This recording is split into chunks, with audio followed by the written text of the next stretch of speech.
আসসালামু আলাইকুম রহমতুল্লাহ। আলহামদুলিল্লাহ, আজকে আপনাদের দেখাবো দাঁড়া খেত বাঁধ দেওয়ার পদ্ধতি, কিভাবে দাঁড়া খেত বাঁধ দিয়ে দিতে হয়।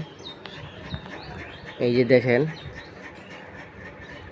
বাঁশ একটা দাঁড়া আরেকটা দাঁড়া পাতার সাথে লাগে না, একটু দূরত্ব বজায় রাখতে হয়, তাহলে দাঁড়া মোটা তাজা হয়, বড় হয়, তাড়াতাড়ি দূরত্ব বড় হয়।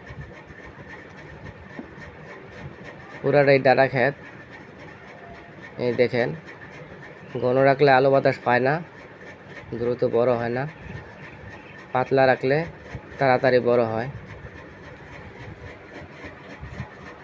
পুরোটাই দাঁড়া খেত। দেখেন, এই যে কি অনেক দূরে রাখছি।